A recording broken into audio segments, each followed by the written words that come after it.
Hello everyone, कैसे हैं आप लोग।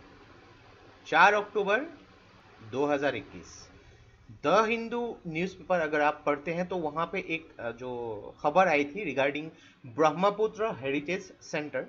तो ब्रह्मपुत्र आप जैसे कि जानते हैं कि आसाम की जो दो मेन रिवर ब्रह्मपुत्र और बराक, तो यहाँ पे जो ब्रह्मपुत्र हेरिटेज सेंटर इसको जो अपग्रेडेशन की जाने की बात हो रही है, उसको डेवलप करने की बात हो रही जा रही है। तो फ्रॉम देखे Indian art and culture perspective के हिसाब से बहुत ही इंपॉर्टेंट वीडियो होने वाली है। तो इस वीडियो को एंड तक बिल्कुल देखते रहिएगा। और इससे पहले अगर आप लोगों ने हमारे चैनल को अब तक सब्सक्राइब नहीं किया है तो इसको प्लीज सब्सक्राइब कर लीजिए, ताकि आने वाले ऐसे ही वीडियोस के नोटिफिकेशन इसी तरह आपको मिलते रहे। और इस वीडियो का जो नोट है आपको हमारे वेबसाइट में मिल जाएगी। नीचे डिस्क्रिप्शन में मैंने वेबसाइट का लिंक दे दिया है, वहां से आप उसको फॉलो कर सकते हैं। तो चलिए आज का वीडियो शुरू करते हैं। तो recently vice president mister Venkaiah Naidu ने जो ब्रह्मपुत्र रिवर है, तो यहाँ पे जो हिलॉक है, जो आपने ऑलरेडी थंबनेल पे देखा, तो यहाँ पे महाबाहु ब्रह्मपुत्र रिवर हेरिटेज सेंटर इसको इनोग्रेट किया। तो देखिए यहाँ पे जो है एक लगभग 150 साल पुराना एक स्कॉटिश टाइप वुडन बंगलो है। तो उसको as a Brahmaputra river heritage centre के हिसाब से उसको रिस्टोरेशन की जाएगी, उसको एक्सटेंड की जाएगी। तो एक्चुअली इस जगह को जो गुवाहाटी की जो है आसाम में, तो यहाँ पे उसको बोरफुकन और टीला भी बोला जाता है, और जिसको इंग्लिश में बोरफुकन हिलॉक भी बोला जाता है। हिल टॉप में रहता है इसलिए हिलॉक बोला जाता है। तो मेनली देखिए कि इसकी इंपॉर्टेंस बहुत है, क्योंकि ये जो हिलॉक है, इस हिलॉक को एंशियंट टाइम में, एंशियंट तो नहीं, 1671 में इसकी इंपॉर्टेंस जो है बैटल ऑफ सरायघाट, तो इसके बारे में भी हम डिस्कस करेंगे। तो यहाँ पे जो उस टाइम के जो वार्ड बोर्ड्स है, अलग अलग एम्पी थिएटर यहाँ पे डेवलप की जाएंगी, एग्जीबिशन स्पेस बनाए जाएंगे, यहाँ पे कैफेटेरिया और दो अलग अलग व्यूइंग डेक्स भी यहाँ पे बनाए जाएंगे। तो कुछ इस प्रकार की देखती है अभी जो एग्जिस्टिंग बंगलो है। लगभग 150 साल पुराना एक स्कॉटिश बंगलो है यहाँ पे। तो इसको काफी रिस्टोरेशन करके काफी डेवलप की जाएगी। तो आप यहाँ पे देख सकते हैं मिस्टर वेंकैया नायडू मौजूद है, आसाम के chief minister doctor Himanta Bishwa Sharma, Assam के जो गवर्नर जगदीश मुखी जी यहाँ पे मौजूद है, और इसको जो इनोग्रेट करवाया गया। तो थोड़ा सा इसके बारे में भी जान लेते हैं कि ये बर्फुकन हिलॉक एक्चुअली है क्या।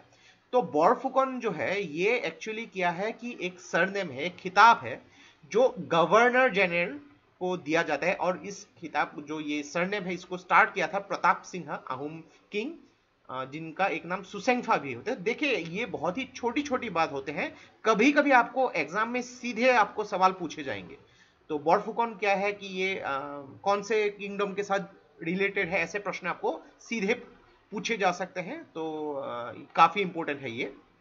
तो ये जो है हिलॉक के बारे में एक्चुअली एंशियंट स्क्रिप्चर जो आसाम में मंद्राचल के हिसाब से भी इसको मेंशन किया गया है।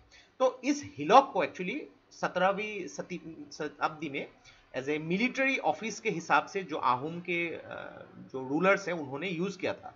मेनली यहाँ पे आहूम जो जनरल है लाचित बोरफुकन, बहुत ही पॉपुलर नाम है not only in Assam, through out India.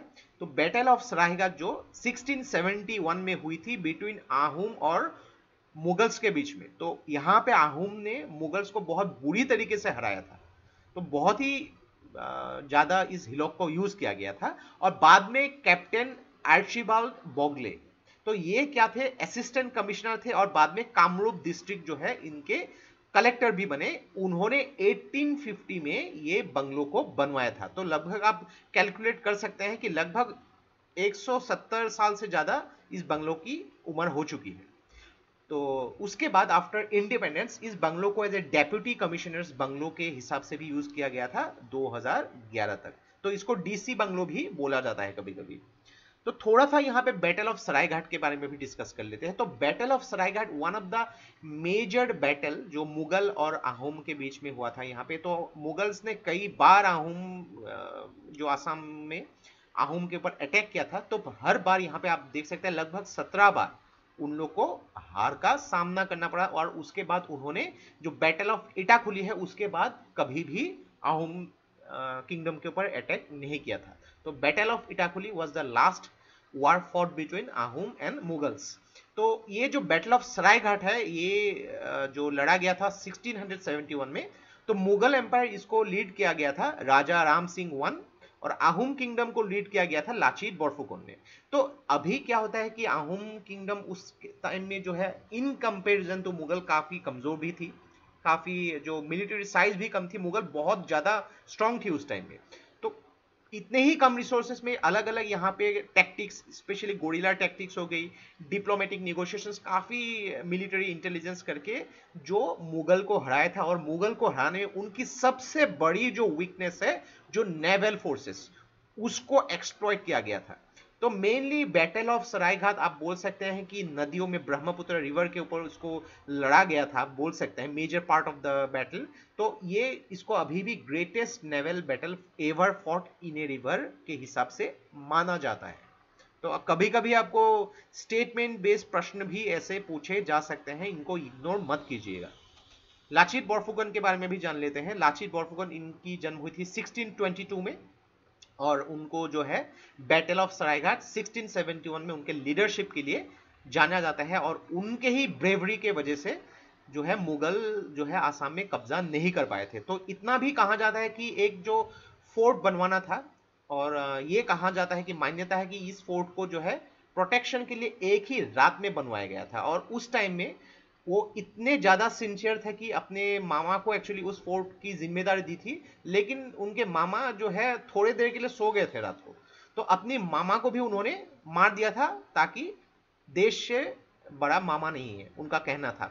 बहुत ही पॉपुलर एक स्टेटमेंट है, क्योंकि कल को अगर मुगल आ जाएंगे तो ये फोर्ट अगर बन के तैयार नहीं हुई तो बहुत ज्यादा प्रॉब्लम हो सकते थे। तो उसके बाद क्या हुआ, उनके जितने भी लोग थे यहाँ पे बहुत ही सिंसियरली काम में जुट गए, और रात भर में ही इस फोर्ट को बनवाया गया था, और बाद में यहाँ पे जो है आहूम की जीत हुई थी। तो मेनली लाचित बोरफुकन को आज भी एज ए इंस्पिरेशन के हिसाब से माना जाता है कि भारत के नेवल फोर्स को कैसे स्ट्रेंथन की जानी चाहिए, नेवल वाटर ट्रांसपोर्ट जो है, इनलैंड वाटर ट्रांसपोर्ट को कैसे रिवाइटलाइजिंग की चाहिए, जो इंफ्रास्ट्रक्चर है उसको कैसे डेवलप करनी चाहिए, नेवल स्ट्रेटजीज, उनको माना जाता है। लाचित बोरफुकन गोल्ड मेडल जो है ये अवार्ड दिए जाते हैं जो बेस्ट कैडेट है नेशनल डिफेंस एकेडमी की। और 2021 के मार्च के महीने में prime minister mister Narendra Modi ने जो लाचित बोरफुकन को, उनको ये कहा था कि as a symbol of India's atmanirbhar military might. तो बहुत ही इंपॉर्टेंट है, नेशनल लेवल इंपॉर्टेंस यहाँ पे आप मान सकते हैं, क्योंकि ये न्यूज में भी थी। तो आप कुछ ना कुछ प्रश्न जो है आप एक्सपेक्ट कर सकते हैं आने वाले जो यूपीएससी प्रीलिम्स या किसी भी एग्जाम्स में एक प्रश्न जरूर एक्सपेक्ट कर सकते हैं। तो ये था हम लोग का complete analysis regarding Brahmaputra heritage centre, जिसको काफी रिस्टोर करके उसको एनलार्ज किए जाएंगे, एक्सटेंड किए जाएंगे। तो आशा करता हूं इससे आपको बहुत कुछ चीजें सीखने को मिला होगा। और ये वीडियो अगर आप लोग को अच्छा लगे इसको प्लीज लाइक कीजिए, इसको सब्सक्राइब कीजिए, इसको शेयर कर दीजिए, क्योंकि ऐसे वीडियो बनाने के लिए हम लोग को बहुत ज्यादा मेहनत और रिसर्च की जरूरत होती है, और आप लोग का सपोर्ट हम लोग को बहुत ज्यादा इंस्पायर करता है और भी हार्ड वर्क करने के लिए। तो आज के लिए बस इतना ही, देखते रहिए study guys, take care, thank you and जय हिंद।